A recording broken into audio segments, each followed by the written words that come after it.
we will immediately terminate President Obama's 2 illegal executive amnesties in which he defied federal law and the Constitution to give amnesty to approximately 5 million illegal immigrants. 5 million. So that was then candidate Trump on the campaign trail. Now President Trump working to rally his base with several new developments on the immigration front.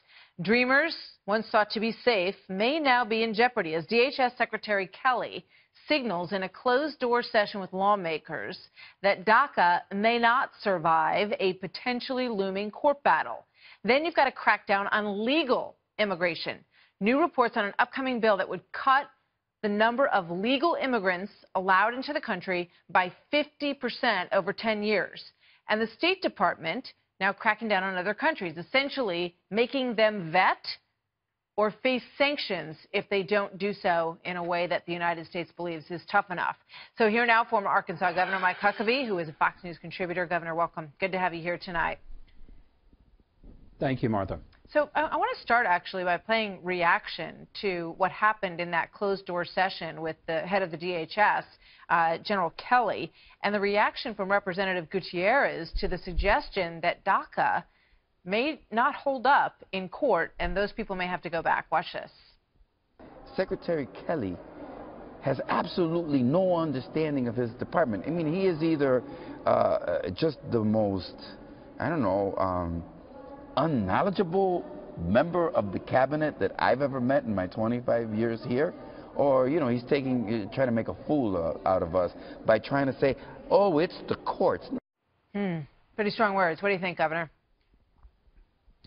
Well, I think the representative is missing something. President Obama should have done this legislatively because he did it by executive order and he had no authority to do it. What he did was a legislative act, and he doesn't have the constitutional authority to do it. What he should have done is gone to Congress and say, look, we've got people who are here because they came as children. We don't want to just force them to leave. They didn't commit a crime. Their parents may have come across the border illegally. And I think that that would have been a legitimate thing for the president to do, but he didn't want to take the time to do it legislatively. Now we have two problems. One is at the federal level, where you have this issue of what's legal, what we should do with people who've come here legally.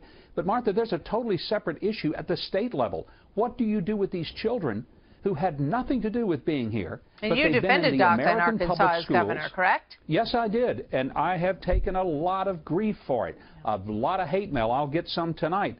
But when you have a child who came here at 4 and under state law was required to go to the schools and did so, and what if that child, we had one in Arkansas, one of the largest, most affluent high schools, came here when he was 4, and the only school he knew was U.S. schools. He was the valedictorian in his senior class. Now the question, should we allow him to go to college and maybe become a software engineer or a doctor, or do we go and make him pick tomatoes? Quite frankly, from a pragmatic standpoint, he'll pay far more taxes if he's a software engineer or a doctor and he's college educated.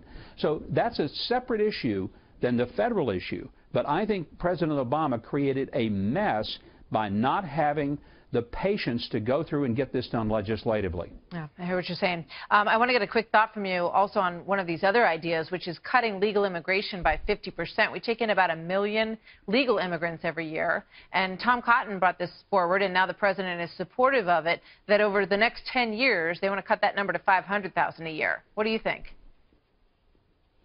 I think the bigger question than how many, it ought to be why they're coming. I'm not as worried about how many people come. If they come here to help build America, make it a great country, to assimilate and be part of this melting pot that we've always been.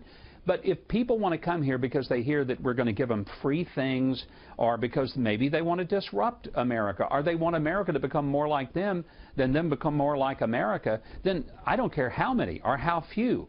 That's not a good reason for a person to be allowed to immigrate here. Governor Mike Huckabee, thank you very much. Always good to see you, sir.